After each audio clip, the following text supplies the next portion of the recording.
aku jawab ya.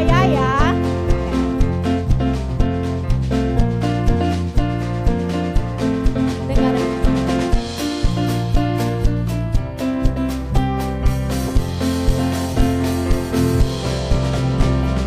Dengar dia panggil nama saya, dengar dia panggil namamu, dengar dia panggil nama saya, juga dia panggil namamu. Aku tunjuk yang sebelah kiri. Dengar dia panggil nama saya, dengar dia panggil namamu, dengar dia panggil nama saya, juga. Yang sebelah kiri nyanyi ku jawab ya. Ku jawab ya. Nyanyi.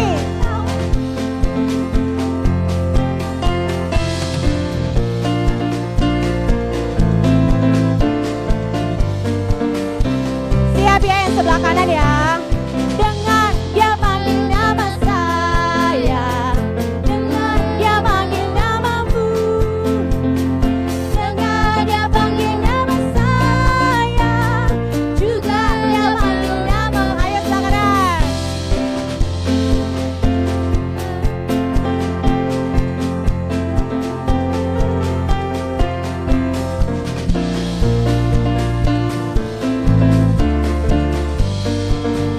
Sebelah tengah siap ya. Dengar dia panggil nama saya, dengar dia panggil namamu, dengar dia panggil nama saya, juga dia panggil namamu.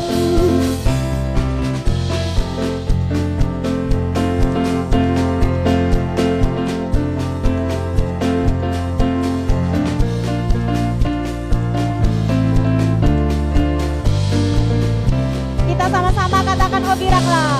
Oh giranglah. Oh giranglah. Tuhan Yesus amat cinta pada saya. Oh giranglah buat Tuhan. Oh giranglah. Oh giranglah. Tuhan Yesus amat cinta pada saya. Oh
tawarannya. Sana sini dia tebar pesona, sana sini dia pasang perangkap, menunggu kamu lengah, saat itu kamu ditarinya. Lawan iblis, lawan di dalam nama Yesus. Lawan iblis dengan kekuatan firman-Nya. Lawan iblis dalam perlindungan namanya. Lawan iblis dengan kekuatan Roh Kudus. Lawan iblis, lawan di dalam nama Yesus. Lawan iblis dengan kekuatan firman-Nya. Lawan iblis dalam perlindungan namanya. Lawan iblis dengan kekuatan Roh Kudus. Lawan iblis dengan kekuatan Roh Kudus. Dengan kekuatan Roh Kudus.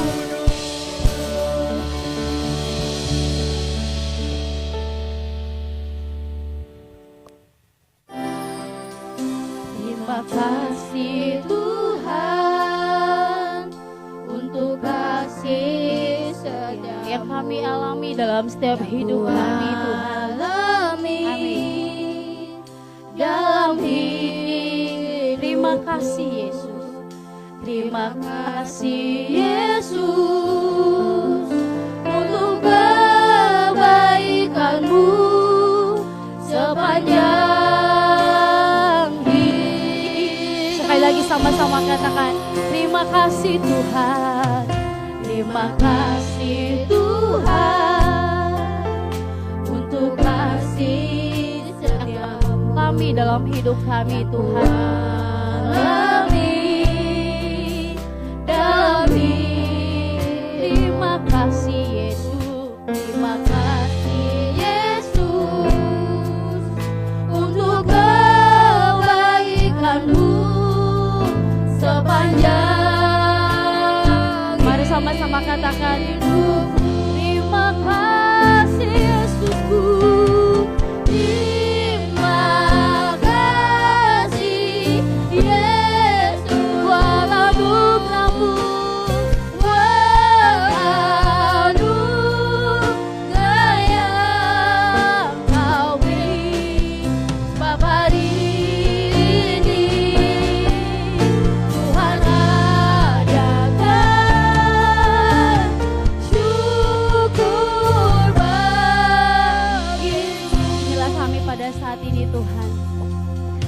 kasih Tuhan Yesus. Kasih Tuhan untuk kasih setiamu yang ku alami dalam hidupku. Amin. Terima kasih Yesus untuk kebaikanmu sepanjang hidupku. Terima kasih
Tuhan, kami ada dalam hadirat-Mu.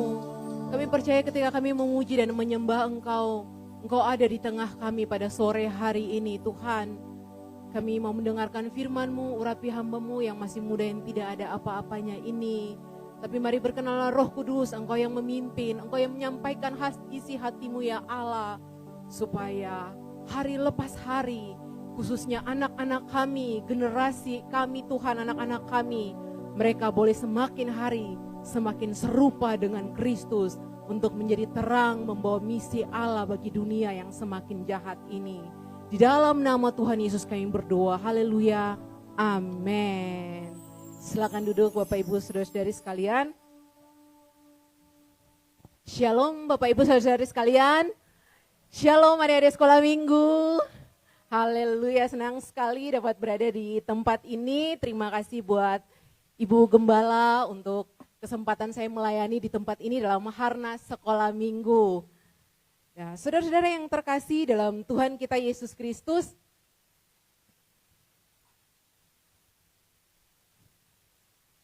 saudara-saudara yang terkasih dalam Tuhan, sebuah kata orang kalau tak kenal maka tak sayang. Saya memperkenalkan nama lengkap saya Yulian Talakua. Saya biasa dipanggil Kak Olin. Saat ini saya di DSMD, Departemen Sekolah Minggu Daerah sebagai sekretaris. Saya berada di gereja lokal Gesja Elroy sebagai PI dan majelis di Gesja Elroy.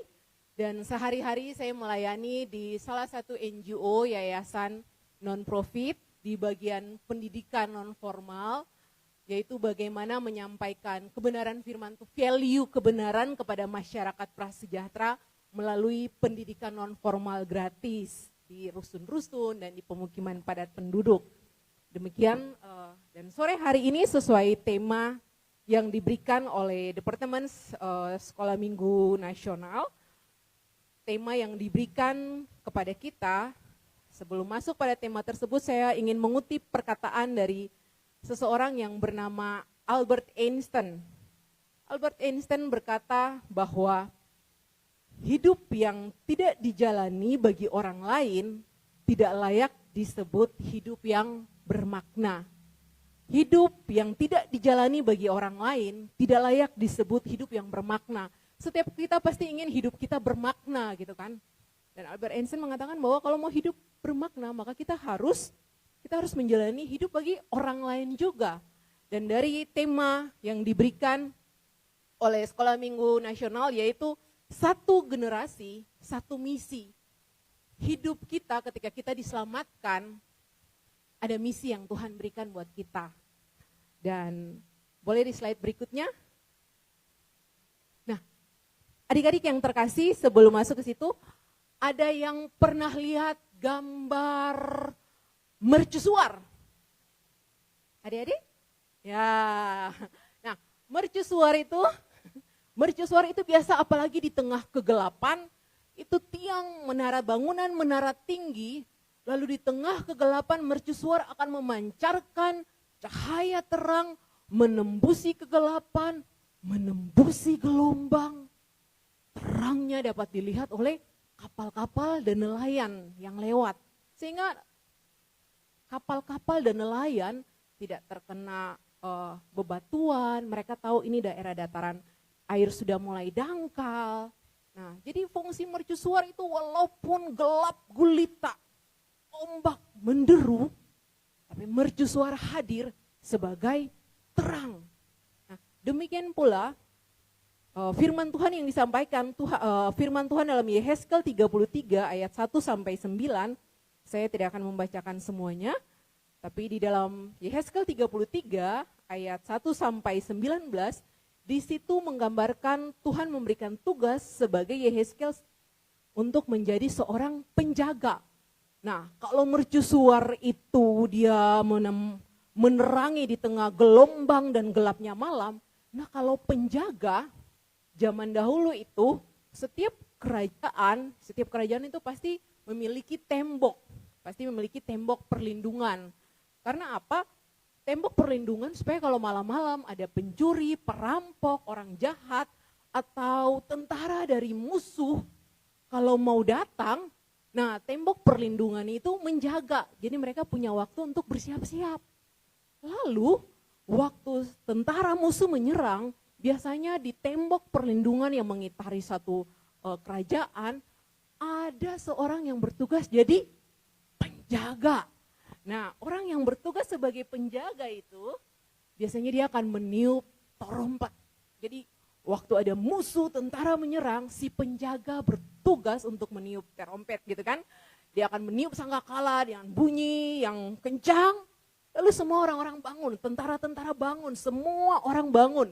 Ibu-ibu dan anak-anak bersembunyi, sementara bapak-bapak dan para tentara akan bersiap untuk melawan tentara supaya selamat kerajaan itu. Nah, firman Tuhan di dalam Yehezkel 33 ayat 1 sampai dengan ayatnya yang ke-19 menjadi topik pembahasan kita pada sore hari ini, menjelaskan bahwa Tuhan memberikan tugas kepada Yehezkel menjadi seorang penjaga. Tapi bukan penjaga yang seperti meniup trompet karena kerajaan tentara musuh. Tapi penjaga dalam arti supaya bangsanya, supaya umat Tuhan kalau mulai hidup dalam kejahatan, mulai membelok ke kiri ke kanan, tidak mengikuti perintah Tuhan, mulai terpengaruh dari ajaran-ajaran berhala dari negara-negara sekitar, tugas Yehezkel sebagai penjaga seperti peniup trompet memberitahu kepada bangsa Israel bahwa bertobat, siap siaga, jangan berdosa, karena engkau akan dihukum mati sia-sia. Nah, saudara-saudara yang terkasih, adik-adik yang terkasih, sama seperti kita sekarang. Tema kita berbicara mengenai One Generation, One Mission, satu generasi, satu misi. Latar belakangnya, kita ngelihat Bapak, Ibu, dan adik-adik, kalau kita lihat di YouTube, di Instagram, di berita, keadaan negara kita, makin hari dunia bukan tambah baik gitu kan, tapi tambah ada aja masalah, ada aja persoalan. Yang ini belum selesai, yang ini udah muncul gitu kan. Dan disinilah Tuhan mau, yaitu kita mau hadir sebagai penjaga.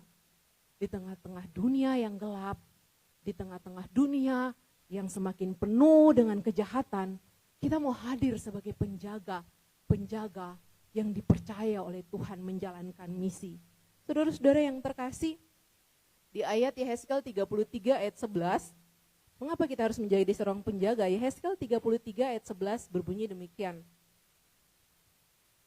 Katakanlah kepada mereka, demi aku yang hidup, demikianlah firman Tuhan Allah, aku tidak berkenan kepada kematian orang fasik, melainkan aku berkenan kepada pertobatan orang fasik dari kelakuannya supaya ia hidup. Bertobatlah, bertobatlah dari hidupmu yang jahat.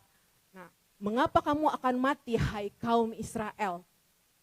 Firman Tuhan yang bisa kita pelajari yaitu Tuhan mau kita yang udah selamat, Bapak, Ibu, saudara-saudara terkasih, adik-adik, sekolah minggu, sinode kita, Gereja Sidang Jemaat Allah dari zaman dahulu berdirinya Gereja Sidang Jemaat Allah di Indonesia, dikenal sebagai sinode yang memiliki pengajaran yang baik, sangat jelas dan dalam akan kebenaran firman Tuhan. Jadi adik-adik ketika ada di GSJA di tempat ini harus belajar firman Tuhan yang sungguh-sungguh. Tempat kita dilahirkan, tempat kita bertumbuh sampai kita dewasa, kita di tempat ini, di GSJA di tempat ini. Dan Tuhan mau apa ketika kita selamat? Kita harus jadi penjaga. Kita harus jadi penjaga karena Tuhan tidak berkenan atas orang fasik. Dan seperti Tuhan kasih misi kepada Yehezkel, Tuhan juga kasih misi kepada kita. Tuhan tidak ingin kita mengambil bagian dalam perbuatan-perbuatan kegelapan.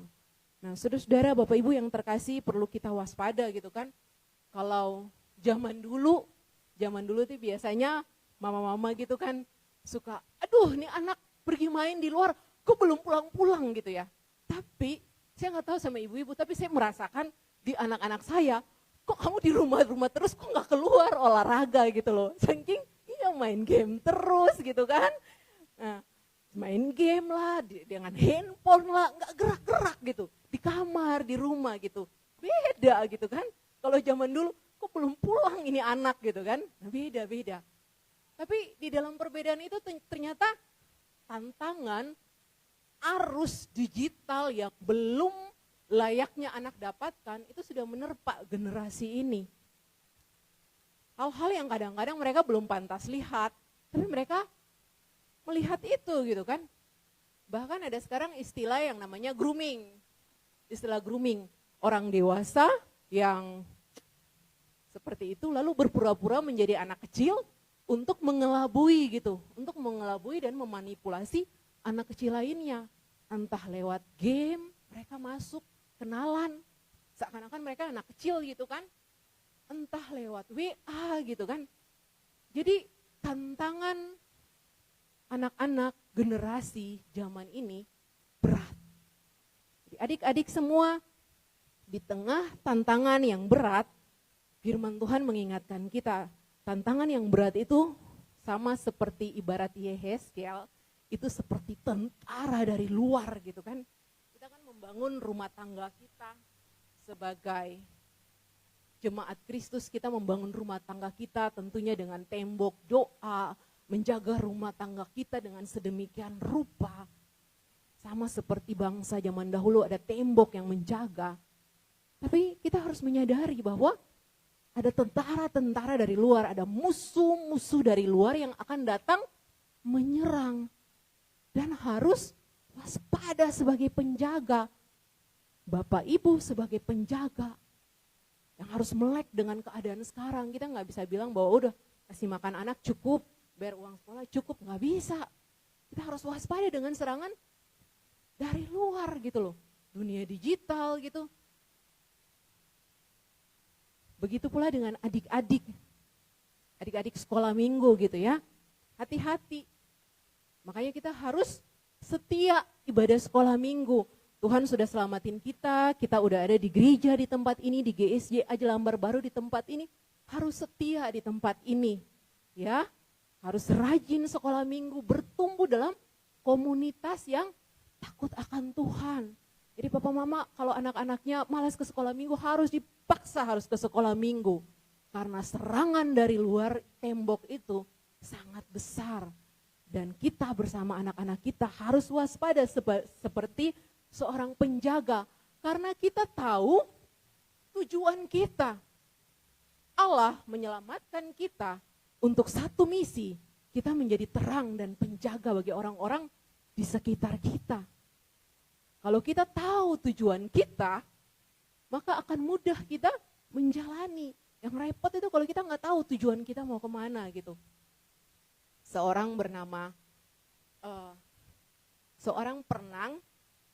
perenang dunia, dia bernama Florence Chadwick, lahir pada 4 Juli 1952. Satu hari dia memutuskan mengatur untuk menaklukkan Selat Catalina. Selat Catalina ini ada di antara Amerika, khususnya kota California dan Pulau Catalina. Jaraknya itu sekitar 30 km gitu. Jadi Selat Catalina ini antara kota California di Amerika dan Pulau Catalina jaraknya sekitar 30 km. Lalu Florence ini dia berniat untuk menaklukkan Selat Catalina dengan berenang. Semua persiapan dilakukan, si Florence sudah menyiapkan fisiknya, kapal-kapal juga udah siaga untuk mengusir hiu-hiu selama dia berenang gitu. Jadi kapal-kapal udah ready untuk mengusir hiu-hiu selama dia berenang. Ibunya juga ada di salah satu kapal dan untuk melihat gitu kan, dia berenang. Lalu tibalah harinya dia berenang. Dia berenang tanpa istirahat Bapak Ibu, saudara-saudara, adik-adik. Jadi si perenang ini, dia berenang, si Florence ini berenang 16 jam tanpa istirahat. Lalu tiba-tiba datang kabut. Lalu dia mulai kasih tanda kalau dia udah gak kuat, dia minta diangkat. Terus mereka angkat dia dari kapal, mereka angkat dia naikkan ke kapal. Waktu dia naik di atas kapal, gak berapa lama angin mulai meniup kabut tersebut. Kabut menipis, lalu kabut pun hilang. Lalu dia lihat, iya ternyata itu tujuan daratan itu udah di depan mata, tinggal sedikit lagi gitu. Lalu dia berkata, saya tidak bermaksud mencari-cari alasan. Seandainya saja saya melihat daratan itu, saya pasti bisa mencapainya. Setiap kita, Tuhan punya tujuan buat kita. Ketika kita diselamatkan ada misi yang Tuhan taruh buat kita. Allah punya tujuan buat kita. Entah itu kita menjadi penjaga buat keluarga kita. Adik-adik menjadi penjaga juga bisa buat mama papa. Mama sama papa pusing gitu kan, ekonomi sulit. Kalian menjadi penjaga, berdoa gitu ya. Buat papa sama mama gitu. Nah, dan Tuhan punya tujuan buat setiap kita. Ketika kita tahu tujuan Allah, ketika kita hidup di dalam Roh Kudus, kita tahu tujuan hidup kita, maka kita akan mencapai tujuan itu. Tapi ketika kita hidup di luar pimpinan Roh Kudus, kita tidak memahami misi Allah dalam hidup kita, tujuan Allah dalam hidup kita nggak memahami, maka itu bisa membuat kita berhenti di tengah jalan. Padahal tujuannya tinggal sedikit lagi tercapai. Jadi mari adik-adik semua ingat, pegang dadanya lalu bilang, Tuhan punya tujuan buat hidup saya. Ya, amin. Tuhan punya tujuan buat hidup kita. Hal yang berikut yang harus kita lihat, latar belakang, kalau tadi latar belakang kenapa kita harus menjadi penjaga, yang kedua, waktu kita diselamatkan, Tuhan mau kita menolong orang di sekitar kita juga, kita ikut bertanggung jawab juga sebagai penjaga buat orang-orang di sekitar kita. Tuhan juga mau kita menjadi penjaga atas diri kita, orang-orang yang di dekat kita. Oh, gitu Kak Olin, kan masing-masing punya tanggung jawab sendiri. Nah, kalau kita baca dalam Yehezkiel pasal 33, di situ firman Tuhan bilang kepada Yehezkiel, Tuhan bilang sama Yehezkiel gini, kalau kamu nih sudah lihat ada tentara yang datang, lalu kamu tidak meniup trompet, maka kamu tidak meniup sangkakala, tidak meniup trompet, sehingga rakyat tidak siaga, dan musuh masuk mengangkat pedang dan rakyat itu mati, maka darahnya tertanggung sama kamu. Tapi kalau kamu sudah meniup trompet, kamu sudah meniup sangkakala memberikan peringatan, tapi warga masyarakat itu, orang-orang itu tetap gak mau waspada, darahnya tidak tertanggung atas kamu. Yang perlu kita ingat yaitu, Tuhan memanggil kita sebagai mitra kerja Allah untuk turut bertanggung jawab untuk keselamatan misi bagi orang-orang di sekitar kita. Papa sama mama punya tanggung jawab bukan cuma kasih makan anaknya, bukan hanya kebutuhan sandang, pangan, dan papannya saja, tapi kerohanian juga. Adik-adik juga sekolah minggu. Waktu ngelihat temennya, punya temen di sekolah, punya tetangga di rumah, apalagi yang tinggal dekat-dekat sini.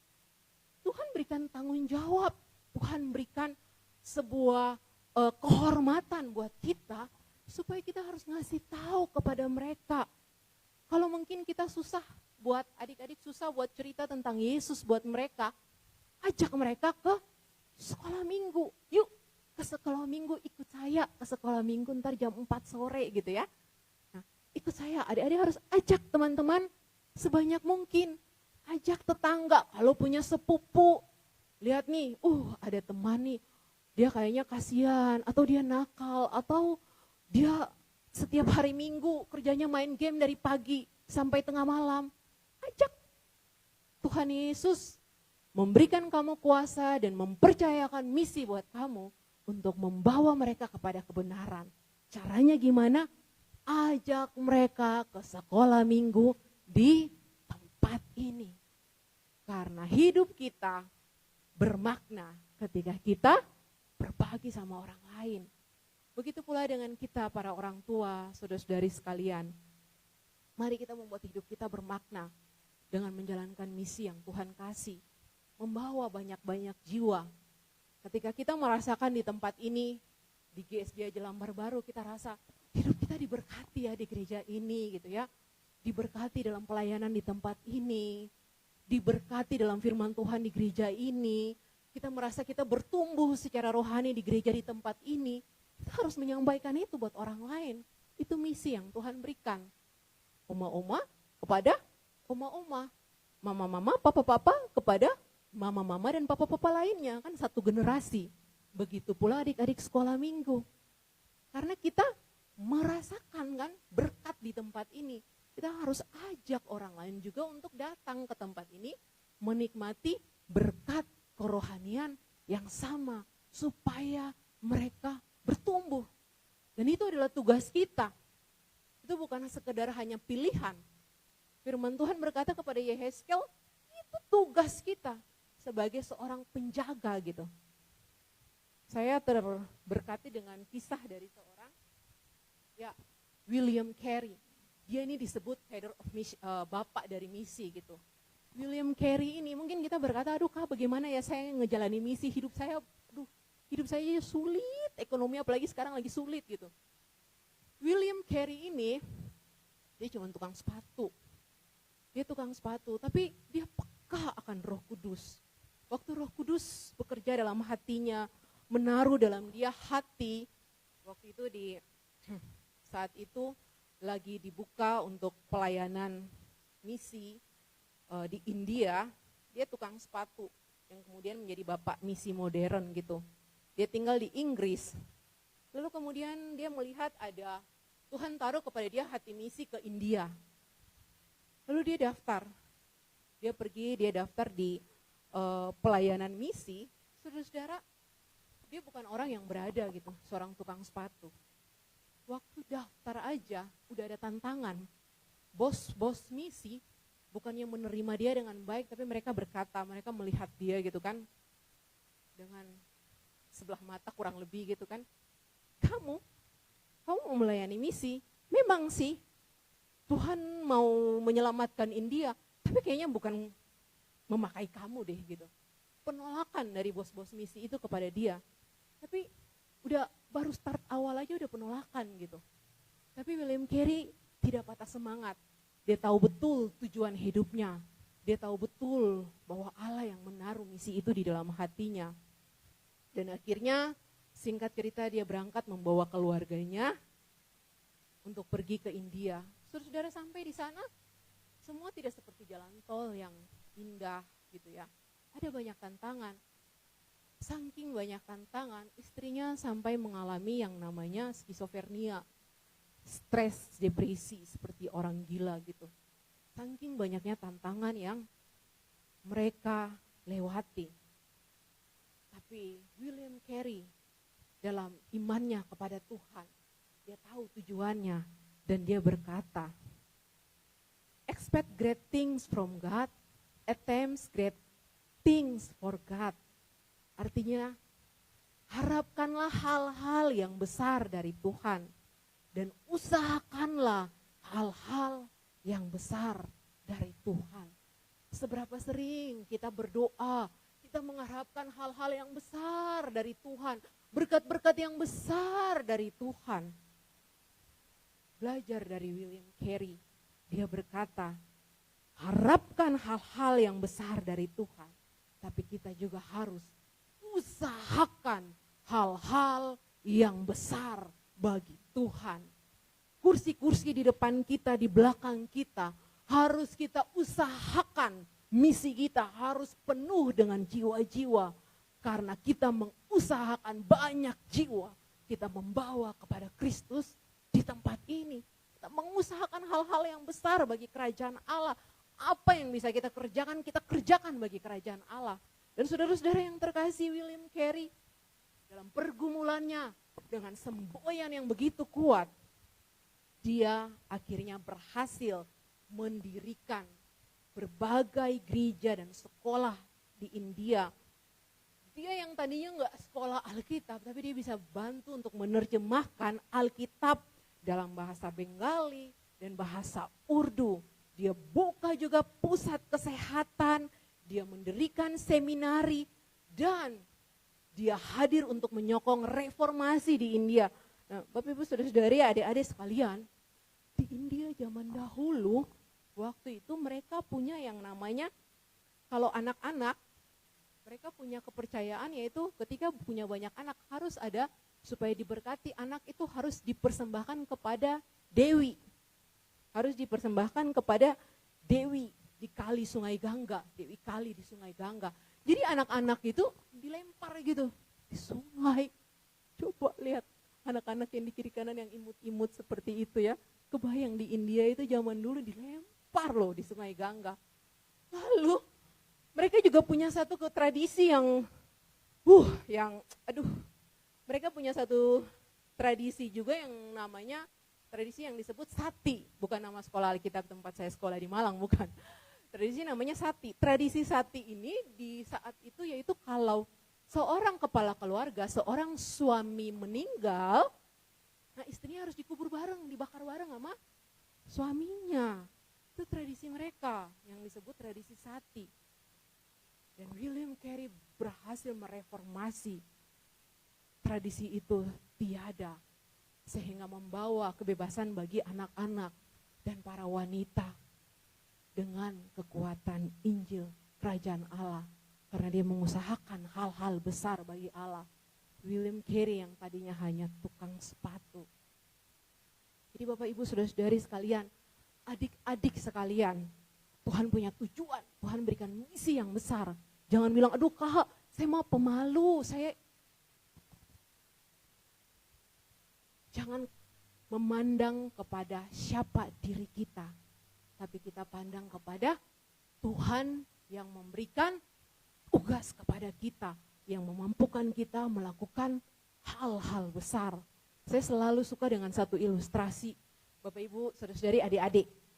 Kalau adik-adik naik mobil bareng sama papa dan mama, lalu di dalam mobil ada om yang badannya gede.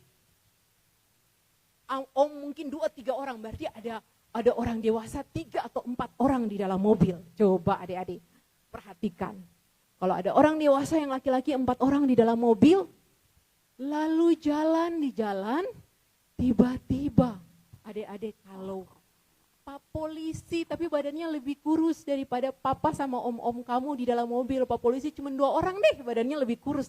Lalu stopin mobil, kira-kira papa berhenti atau enggak? Hah? Papa berhenti atau berani ngelawan? Berhenti ya, papa pasti berhenti, om kamu pasti berhenti walaupun badannya lebih besar daripada Pak polisi. Kenapa? Karena walaupun Pak polisi itu mungkin badannya lebih kurus atau jumlahnya lebih sedikit, tapi dia disokong oleh Kepolisian Republik Indonesia. Jadi kalau kita macam-macam sama 2 polisi ini, ada Kepolisian Republik Indonesia nanti berurusan sama kita. Jadi lebih baik jangan cari gara-gara gitu. Sama kayak kita. Mungkin kita kelihatan biasa aja. Mungkin adik-adik, saya biasa aja, saya bukan yang trade center di sekolah, saya bukan yang kayak gimana-gimana gitu. Tapi ingat, waktu kita ngejalanin misi kita, ada kerajaan Allah yang dipimpin panglima utamanya Yesus Kristus yang menopang kita. Sehingga iblis pun tidak berani macam-macam sama kita. Amin. Berikan kemuliaan buat Tuhan. Dan itulah yang menjadi kekuatan untuk kita melakukan hal-hal besar misi kerajaan Allah. Hal yang terakhir yaitu bagaimana kita terlibat dan melaksanakan misi. Bagaimana kita terlibat untuk melaksanakan misi. Itu selalu harus dimulai dengan kita harus punya rasa kasih seperti Kristus. Kita udah diselamatkan. Bayangkan kalau orang yang kita kenal tidak diselamatkan dan dia mengambil tempat dalam murka Allah. Kita menghadapi perjamuan kudus, mengingat Yesus mati buat kita supaya kita beroleh selamat.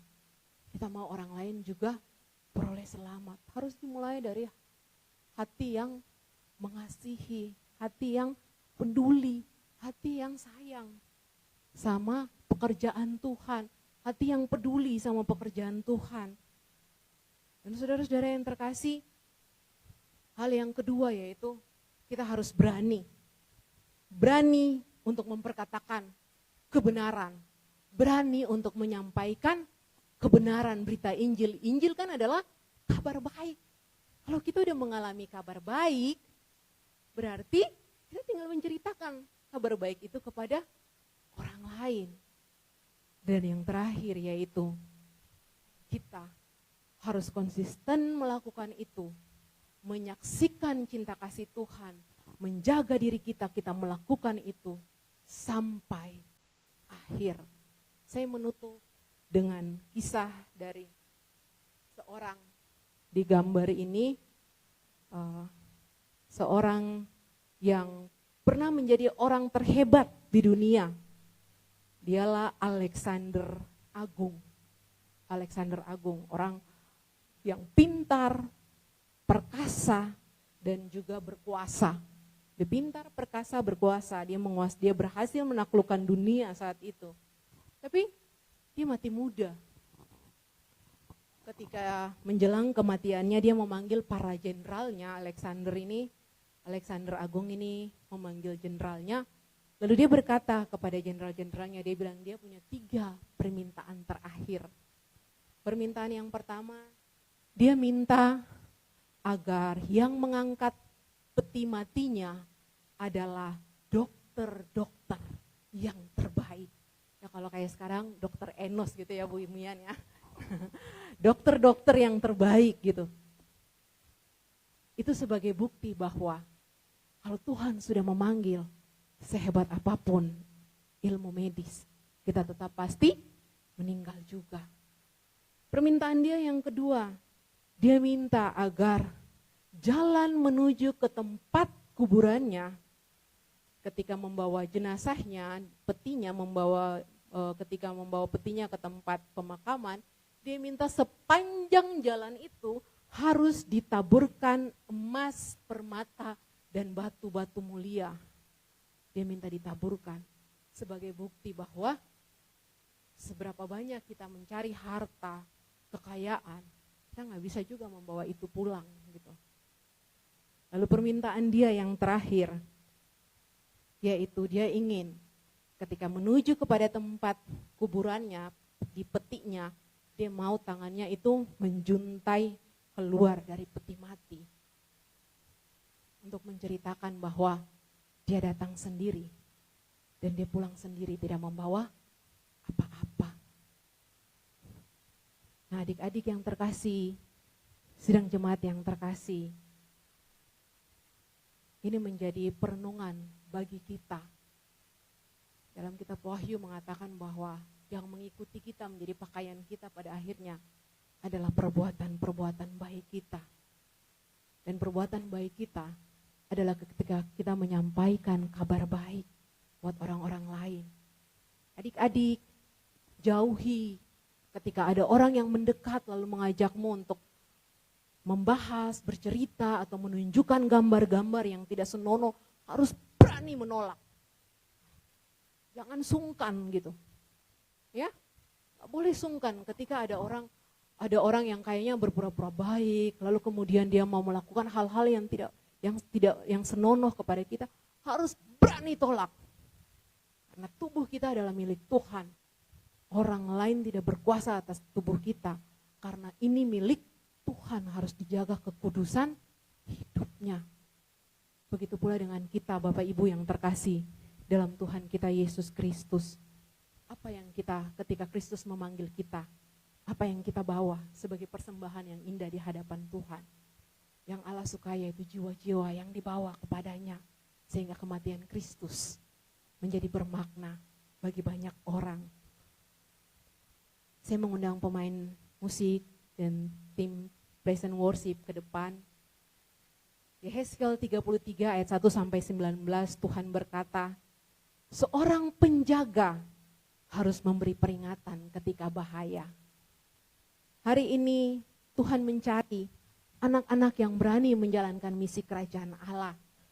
Anak-anak yang berani untuk mengajak orang lain datang beribadah ke tempat ini. Anak-anak yang berani menolak ajakan dosa. Anak-anak yang berani untuk memperkatakan kebenaran. Remaja yang berani tampil beda. Karena seperti menara yang membawa terang, bukan ikut-ikutan dunia gitu ya, nge-vape, ngerokok, itu enggak, itu menghancurkan. Tuhan memanggil remaja-remaja Kristus untuk membawa inspirasi.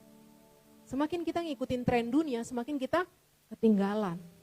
Tapi waktu remaja Kristus, kita ngikutin Kristus, maka kita akan jadi seperti mercusuar yang menginspirasi dunia ini. Ingat itu baik-baik. Tuhan juga mencari guru yang berani mengajar dan menasehati. Bukan sekedar hadir sebagai guru sekolah minggu yang mengajar, tapi mengajar dengan kuasa Allah. Dan orang tua yang berani mengawasi dan membimbing anak-anaknya dalam takut akan Tuhan, menjaga rumah tangganya, sehingga generasi lepas kepada generasi diselamatkan bagi kerajaan Allah. Kita angkat itu pujian, ini aku semua milikku, kuserahkan padamu Tuhan. Lalu saya mengundang anak-anak sekolah minggu boleh maju ke depan bersama dengan guru-guru sekolah minggu. Yuk boleh maju ke depan, berdiri di depan. Mari anak dan remaja juga guru-guru sekolah minggu.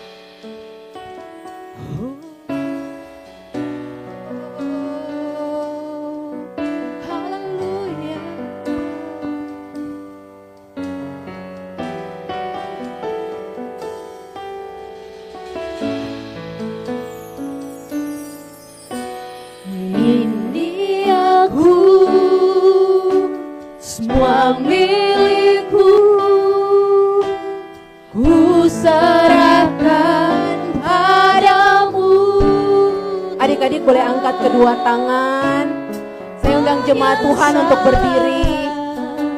Dan kebanggaan, suka dan duka, aku serahkan. Yang telah lalu, yang akan datang, hasrat dan harapan yang terbayang, masa depan dan rencanamu, semua ku serahkan dalam tangan. Ku persembahkan. Saya undang Ibu Gembala, kita mendoakan anak-anak. Ku persembahkan hidupku kepadamu Tuhan.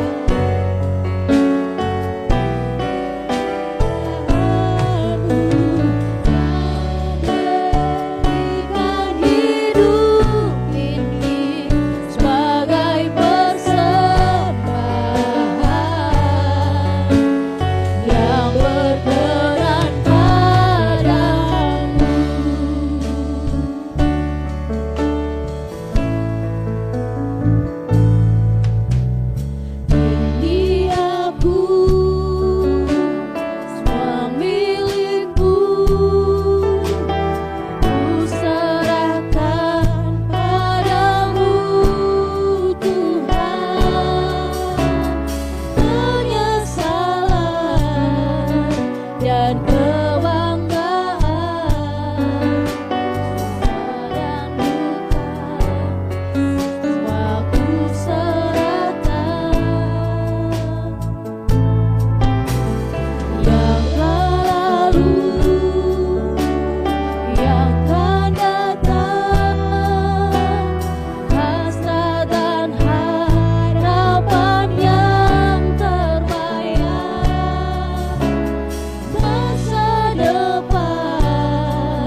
kita. Kami membawa anak-anak generasi ini ke dalam tangan-Mu Tuhan.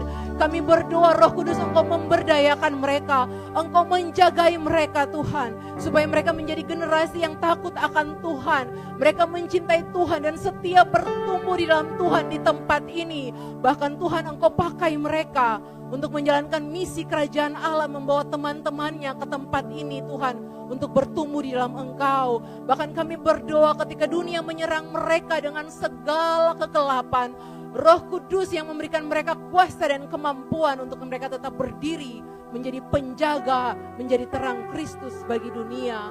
Memberkati setiap sidang jemaat-Mu, orang tua di tempat ini. Roh Kudus juga memimpin mereka. Bahkan Tuhan memberkati guru-guru sekolah minggu yang melayani. Allah senantiasa memperbaharui dan mengurapi mereka.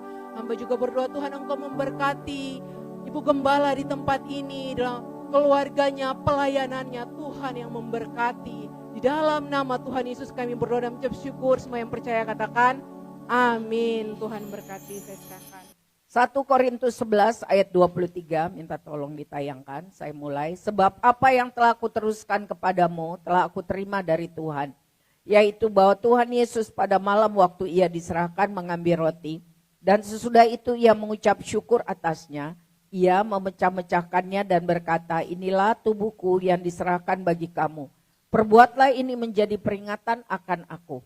Demikian juga ia mengambil cawan sesudah makan lalu berkata, cawan ini adalah perjanjian baru yang dimeteraikan oleh darahku. Perbuatlah ini setiap kali kamu meminumnya menjadi peringatan akan aku. 26. Sebab setiap kali kamu makan roti ini dan minum cawan ini, kamu memberitakan kematian Tuhan sampai ia datang. Supaya kita ingat, kita hidup itu untuk menjadi saksi Kristus dalam perkataan dan perbuatan. Supaya kita gak lupa, supaya kita gak fokus kepada kesusahan, kesedihan kita aja. Tapi fokus, Tuhan masih mau kita hidup, berarti masih ada tugas. Yaitu menjadi pemberita-pemberita Injil. Amin. Jadi barang siapa dengan cara yang tidak layak makan roti atau minum cawan Tuhan, ia berdosa terhadap tubuh dan darah Tuhan. Karena itu, hendaklah tiap-tiap orang menguji dirinya sendiri, dan baru sesudah itu ia makan roti dan minum dari cawan itu.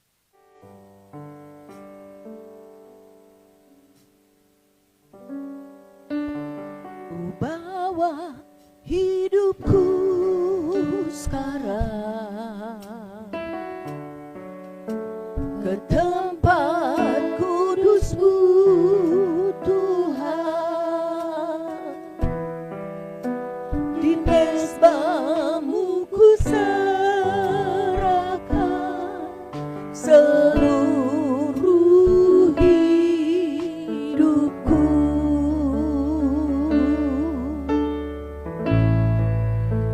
Penuhi hatiku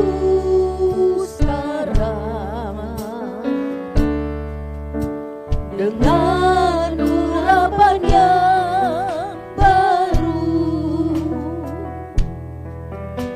agar aku lebih lagi mendengar suara-Mu.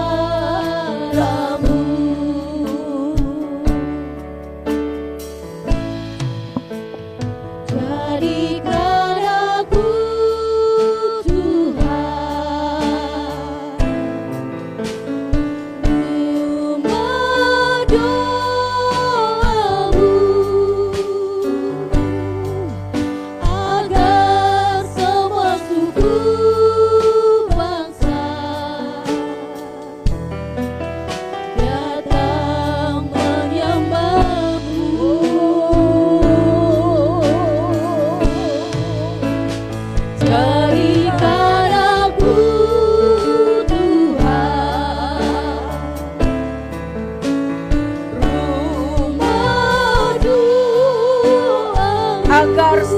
semua keluargaku, agar semua keluargaku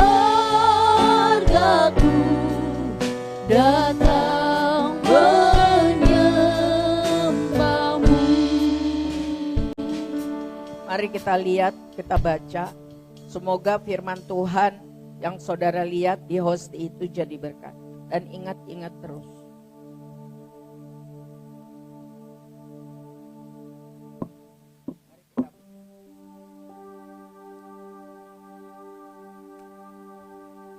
Mari kita angkat. Kami mengasihimu Tuhan. Karena Engkau sangat baik dan sabar dan setia. Kami mau melakukan kehendak-Mu. Jadi penjaga bagi keluarga besar, komunitas kami. Kami tidak mau hidup asal hidup atau fokus kepada urusan kami. Kami mau fokus kepada urusan hati Tuhan, yaitu jiwa. Ini kami, pakai kami, melakukan perbuatan yang baik dan benar, kudus dan pakai Tuhan menjangkau Tuhan. Sempurnakan kekurangan kami ya Roh. Kami minta kekuatan baru. Panjang bulan Juli, kami hidup mempermuliakan Tuhan. Jadi berkat bagi banyak orang. Dimampukan Tuhan jadi garam dan terang di dalam nama Tuhan akan dengan kita.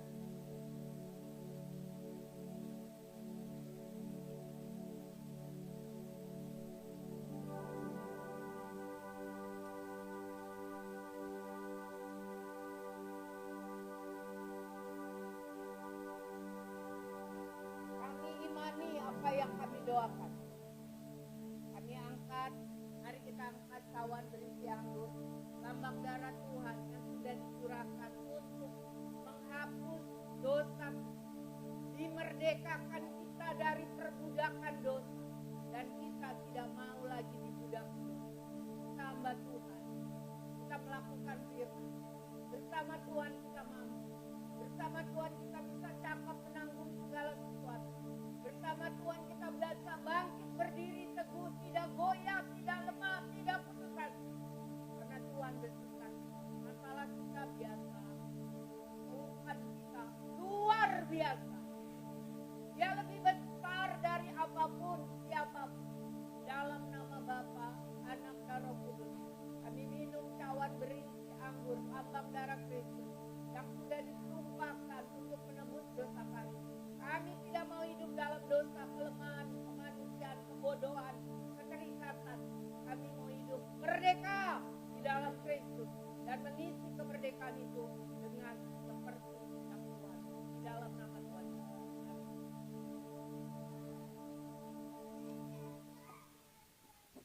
Silakan berdoa saudara. Singer tolong nyanyi refnya saja.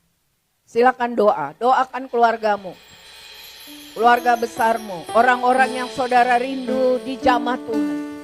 Kita tidak tahu kapan waktunya, tapi mari kita lakukan bagian kita.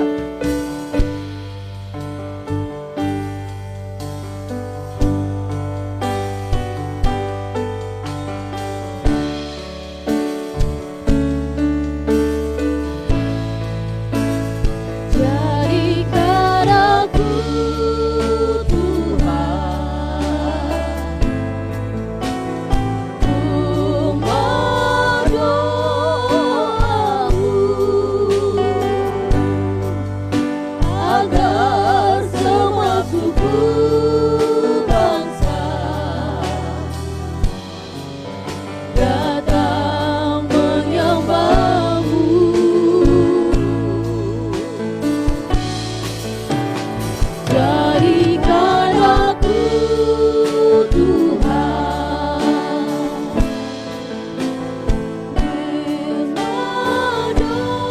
Tuhan Yesus.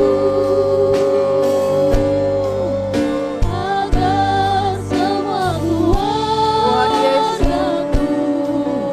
datang menyembah-Mu. Di dalam nama Bapa, Anak dan Roh Kudus, kami imani apa yang kami nyanyikan. Kami imani apa yang kami doakan. Haleluya. Amin.